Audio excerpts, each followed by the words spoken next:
So in this episode, we're gonna go over how we went from this old reef tank to this.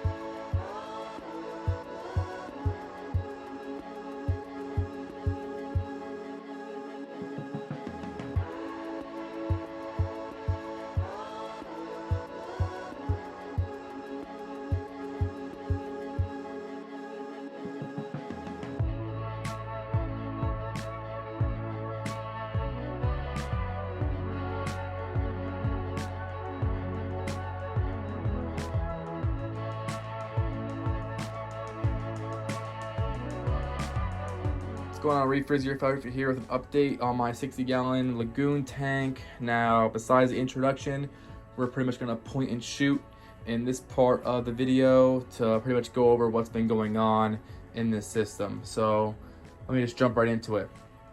About a month or two ago, my tank got hit with marine velvet. Pretty much, I took all the fish out of the system, put them in QT, quarantine. For those of you who do not know, or just getting new in the hobby, quarantine. And that's pretty much like how we are now. You're separating them from the infection and trying to cure them. Unfortunately, I was not able to save all the fish except for one, who was the female clownfish, Bonnie.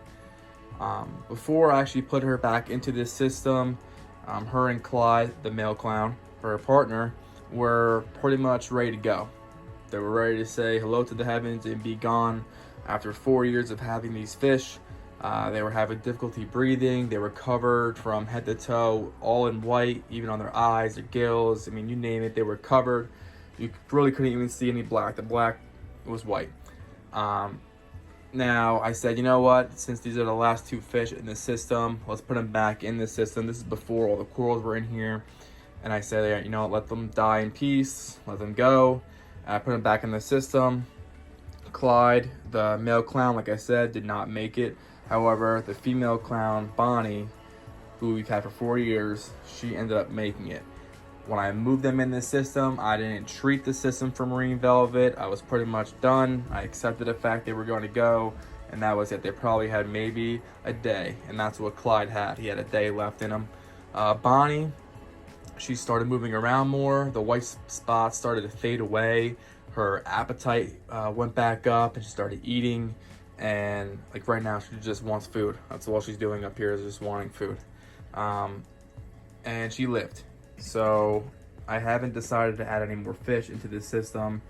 Not for probably about another month. It's already been about a month without all my fish, but in the meantime, we've been getting corals. So that's what you see here, is the tank is completely changed from the very beginning of the introduction to where we are right now. You can start off by the green frilly mushrooms, because that's what came first, right? So we got all these green frilly mushrooms that you see here, even some blue ones over here, bluish purple, and along with a bunch of new live rock that's been sitting in this other guy's display for about 15 years.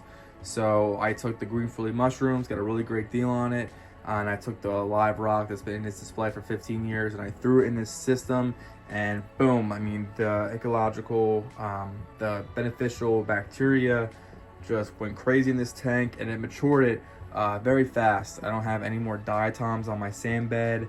Everything just started to go away, and you know, I give credit to that rock that's been in his display for 15 years. I took his Chaetomorpha. He also gave me his Refugium light that I'll show you guys in a little bit, because we have a lot to go over, and it just helped out my system a lot.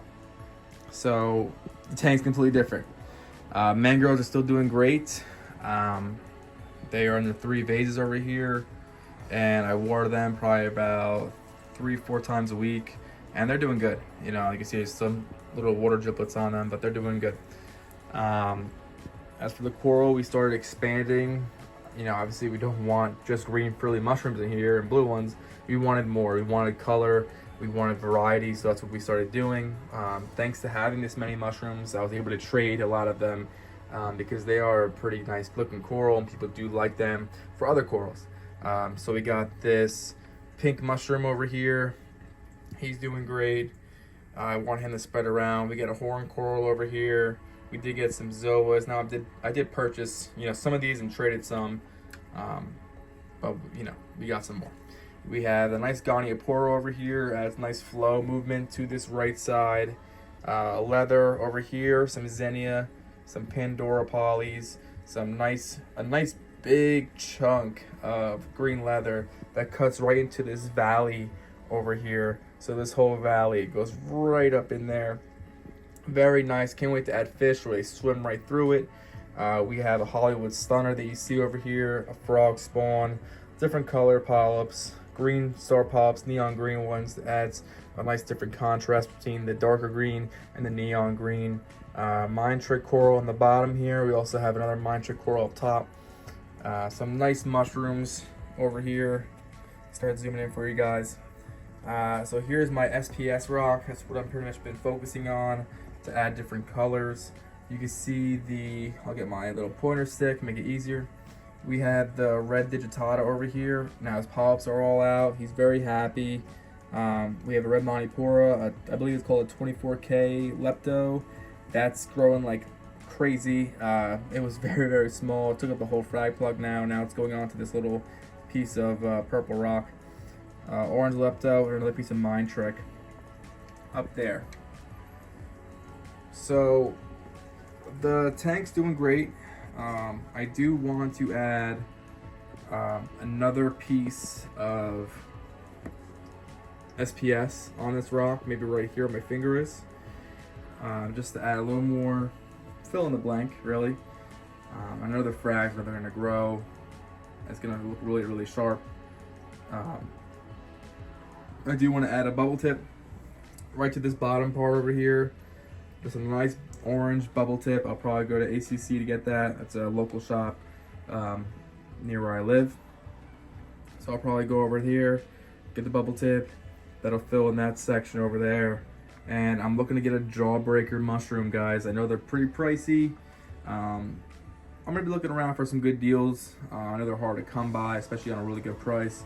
But I'm gonna be looking forward to getting one, and I'll probably add them on the right side of my system.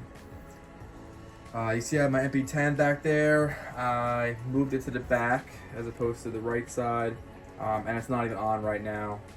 The flow is very, I don't use a lot of surface agitation, sorry. I don't use a lot of surface agitation, but if I turn up the flow, you can see how much flow there actually is. There's a lot of flow in this system. So I really don't need the MP10 at all.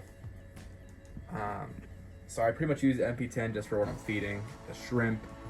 And that's another thing, because since there's not a lot of livestock, not a lot of fish, you know, nutrients are very low. So I add the shrimp in there to keep nitrates up a little bit. Now that I showed you pretty much this part of my system, I want to show you guys the bottom. So here is my Refugium section. This is the Kessel Refugium light. I got that part of the deal, and I call this part Mars.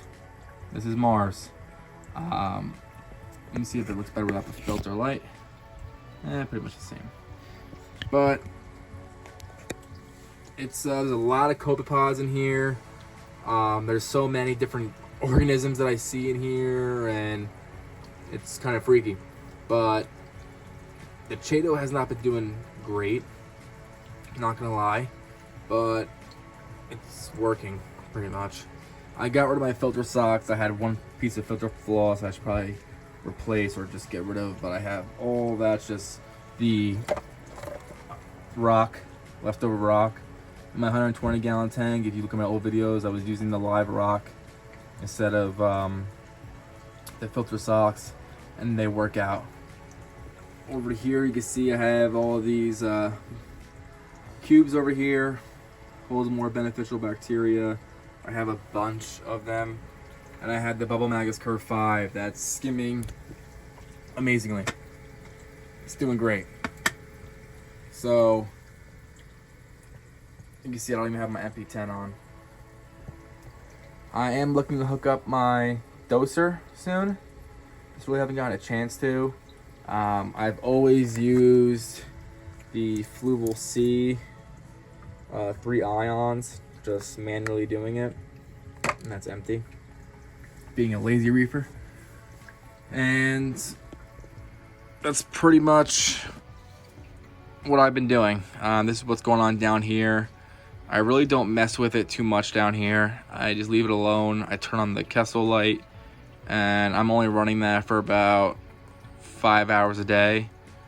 In the beginning, I was running it for about 8, and the Chaeto was burning up. I'm not sure if it's too close to the water, so I just cut it down to about 5. And the die-off has been shortened. So Chaeto is starting to live now. You can see I do have some left, but there's algae in there, but that's okay. It's a refugium. But the crazy thing is that there's no algae up here. There is really none. Put the filter back on. Ooh. There's no algae up here. So I don't care if it stays down there. It can stay down there as long as it wants to. But that's down there. And I'm still running tap water. Still using tap water. Have my ATO right next to it. All I use is the Prime. That's all I've been using. I don't use anything else. I use my Prime.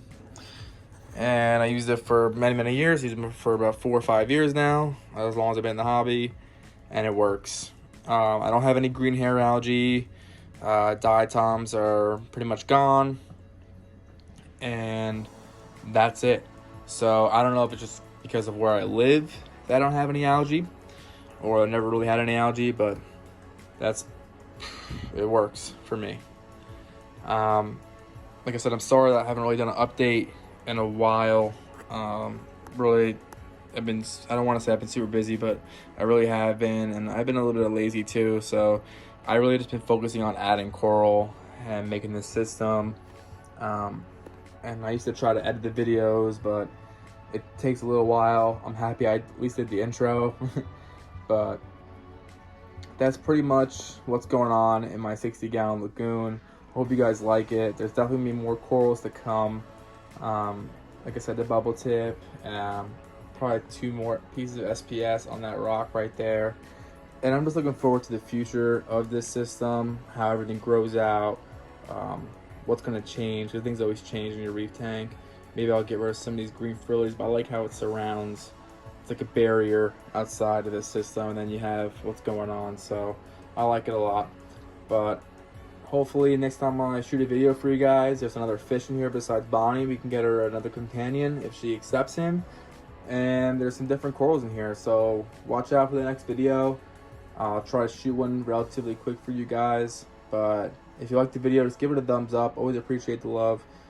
Subscribe to my channel if you would like to watch more videos. And if you have any questions, just shoot a comment down below. I'll be sure to answer you guys. Alright, I'll see you in the next one.